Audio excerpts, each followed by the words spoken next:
ziua! Bună Mă ziua! bucur că suntem aici, că ne răspundeți la câteva întrebări. Lumea spune despre dumneavoastră că sunteți arhitecții ultimului tărâm natural din România. De ce Munții Carpați și de ce România? Este o întrebare foarte interesantă. Aceste întrebări primim doar în România. De ce România? Dacă suntem undeva afară, România, da, am auzit că, ce tare, ce frumos, ce natură e acolo.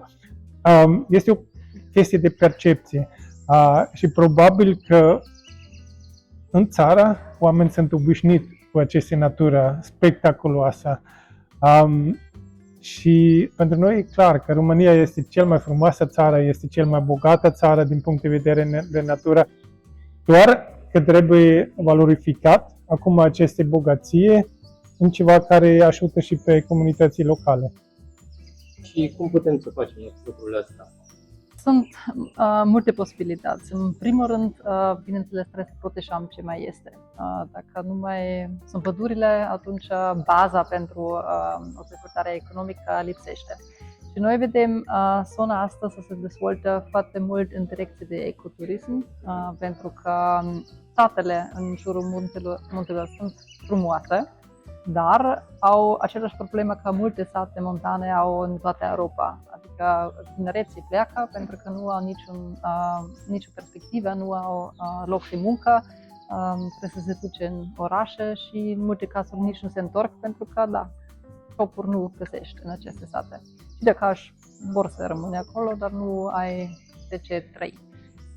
Și pentru asta o dezvoltare ecoturistică, și eu vorbesc de un turism de calitate, în care vin oameni care adevărat au un interes în cultură, în natură și care vor să stau o săptămână, care o să lasă și banii, asta este important, să intră în economie locală acolo.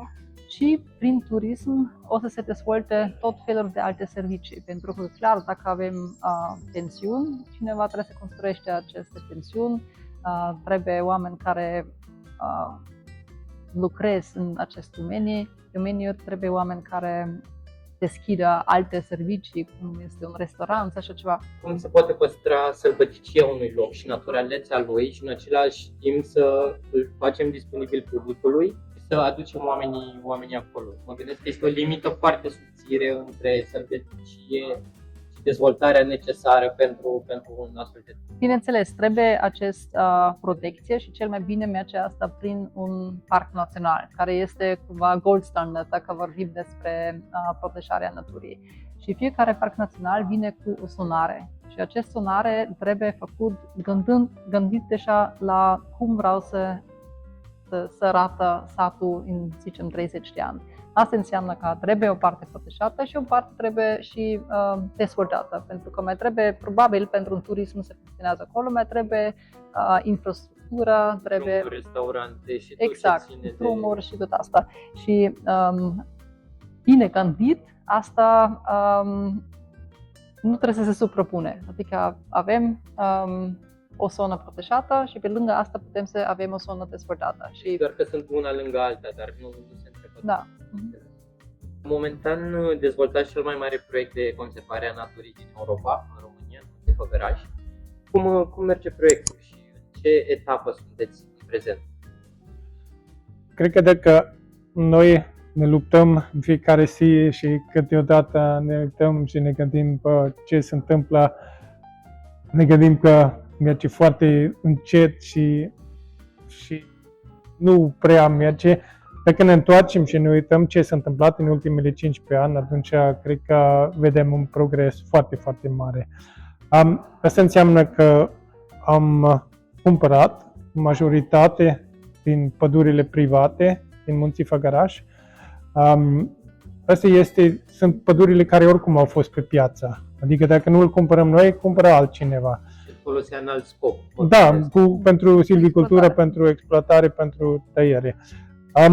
Noi avem în jur de 75.000 de hectare acum care sunt fără vânătoare de trofee sau de sport, unde focus din management este să reducem conflicte.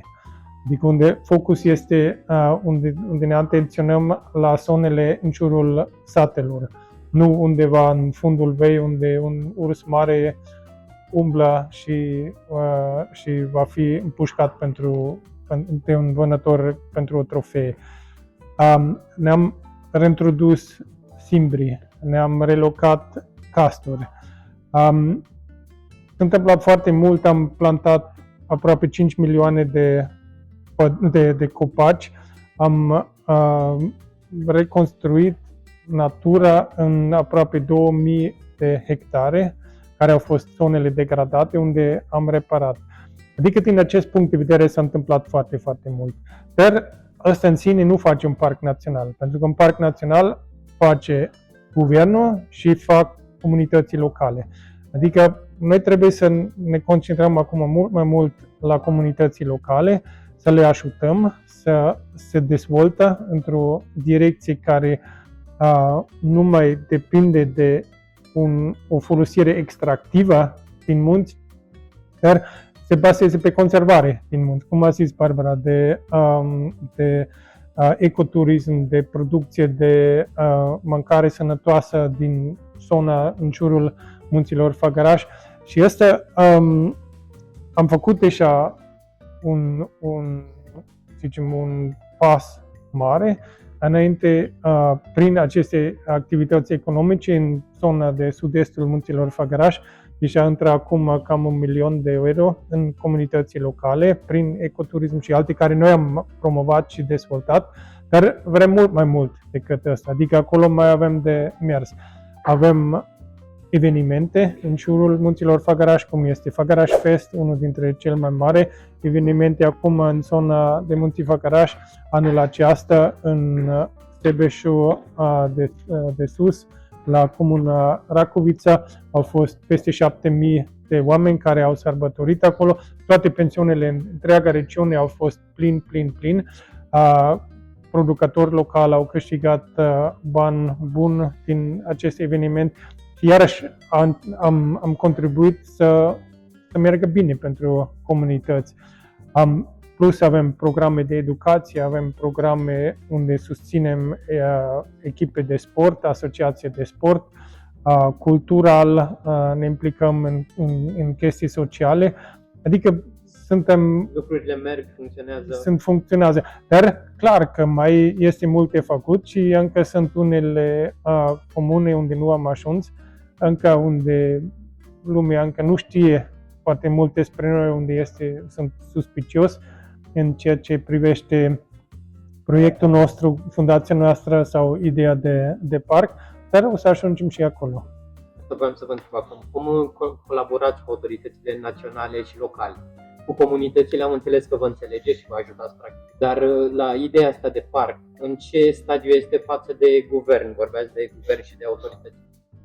Bine, acolo, la autoritățile naționale, nu pot să spun că avem încă foarte mult sprijin. Noi credem că noi pregătim terenul și după aceea o să depinde foarte mult de comunități. Eu nu cred că primarii și comunități care vor să fie Munții Făgăraș, Parcul Național, dacă ei se duc la guvern și spune asta e ce vrem, guvernul o să spune nu. Adică este o putere mult mai mare decât să facem noi asta. Deci schimbarea trebuie să vină de la ei și puterile de la ei. Puteți să-mi povestiți puțin despre Conservation Carpathia Foundation, fundația pe care ați dezvoltat-o acum 15 ani, din câte am înțeles? Da, noi am înființat Fundația Conservation Carpathia în 2009. De fapt, am fost noi doi, că fondator, că a venit ideea din partea noastră și am avut un grup de filantropi, de conservaționiști, de fapt foarte internațional, din toate continentele, din multe țări și din România, pe lângă noi, și am avut doar o idee de un acest fel de proiecte, un acest fel de parc național. Și clar că atunci lumea a gândit că noi suntem nebuni și probabil au avut și dreptate. Dar totuși, acum avem 150 de angajați Cred că suntem unul dintre cele mai mari organizații de mediu în Europa de Est. Și cel mai important este că am pus Munții Făgăraș pe harta internațională. Dacă ne uităm doar în ultimele 12 luni, au fost articole mari, adică vorbesc despre o întreagă pagină în ziare internaționale, cum este Spiegel, cum este Süddeutsche Zeitung, Frankfurter Allgemeine, Neue Zürcher Zeitung din Elveția, Guardian din Anglia, New York Times și chiar acum a apărut un articol foarte mare în The National Geographic Magazine, care este cel mai celebru revistă despre media și știința. Adică lumea a început să aude despre Munții Făgăraș, despre cât de important este. Și acest articol în National Geographic chiar a scris clar, a descris despre eforturile noastre, a scris despre problemele din comunității locale, dar a recunoscut că Munții Făgăraș este o bijuterie și este de fapt cel mai importantă zonă de conservare pe continent. Și adică dacă National Geographic a recunoscut asta, înseamnă că am reușit să punem Munții Făgăraș pe hartă. Și asta este și o posibilitate foarte bună de a schimba imaginea României în afară. Pentru că România, știm cu toți ce a fost după Revoluție, că nici nu trebuie să repet ce s-a întâmplat tot acolo. Acum avem posibilitate să schimbăm asta, că România este o țară verde cu biodiversitate foarte înaltă, o țară care se luptă pentru aceste natură și să schimbăm imaginea foarte mult spre pozitiv, pentru că asta e ceva care oamenii întotdeauna place dacă undeva cineva face ceva pentru natură. Nu la mine acasă, dar altundeva foarte bine. Să protejați voi elefanți foarte bine, dar la mine acasă nu e altceva. Adică dacă România se duce în această direcție și să protejeze o parte importantă din Munții Carpați și mai ales Munții Făgăraș, atunci ăsta are un efect foarte, foarte mare, cum ce imagine are în alte țări.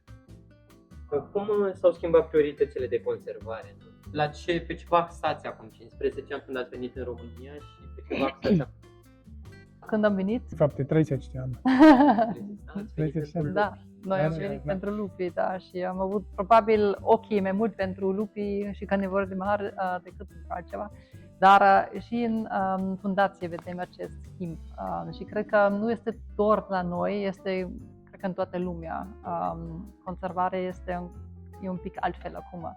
Se înțelege că conservarea nu poate să se face fără oamenii și dacă noi în primele 7-8 ani ne-am concentrat cel mai mult la protejarea pădurii, la reconstrucție ecologică, la protejarea animalele sălbatice. Acum resursele noastre se duc foarte mult în partea celălalt, în muncă cu comunități, să ne alăturăm de ei, să înțelegem mult mai bine care sunt problemele adevărate în aceste sate, pentru că este o exerciție mult mai mult de ascultat decât să venim noi cu idei și este reflectat și în echipa noastră. Avem o echipă de comunicare foarte mare, o echipă a relații cu comunități care crește și și o echipă de economie verde, adică o economie care se bazează pe natură. O economie circulară, practic, mai sustenabilă. Așa că fiecare leu care intră în sat se circulă mai multe ori decât odată și după aceea cheltuit altundeva. Este important că această economie circulară funcționează acolo, atunci o să fie adevărat beneficiu pentru comunități. Vorbim despre lupi, că ne puteți explica importanța lupilor într-un ecosistem și de ce ecosistemele se dezvoltă atunci când lupii sunt prezenți? În ecologie, fiecare specie are lupul lui, vine, și lupii ca predator de vârf bineînțeles, au un impact foarte mare, pentru că reglează și un pic cum se mișcă specii de pradă. Se vede foarte clar în țările de vest, unde lupii pentru un timp nu mai a existat. Adică în Germania, Austria, lupii au dispărut 100 de ani, peste 100 de ani trecută. Au revenit acum în Germania, dar înainte de a reveni, populațiile de ungulate, cert, se mulțit așa de mult că a început să mănâncă toate pădurile. Adică acolo nu poți să crești, fără să pui un gard, să nu intră animale sălbatice. Asta nu a întâmplat în România niciodată, pentru că lupii au avut grijă că ungulatele rămân lupini, nu stau la un loc fixat. Dacă știe, nu se întâmplă nimic, eu pot să mănânc aici până La sol, da. Sunt mult mai alert și mult mai sănătos. Adică un predator de vârf are un impact foarte mare. Este valabil practic și pentru urși? Ursul e un pic altfel pentru că nu este un predator în sine. Ursul este un omnivor, mănâncă orice. Adică avem și indivizi care au un gust foarte mare pentru carne, dar în general urșii mănânc foarte mult iarbă în primăvară, după aceea încep să mănâncă insecte, larve, fructe, adică sunt mult mai omnivori și impactul lor este mai puțin pe specii de pradă, dar mai mult pe ecosisteme întregi, pentru că, bineînțeles, cu cum se mișcă în ecosistem, au o amprentă și din asta profită și alte animale. Mulțumim foarte mult pentru interviu!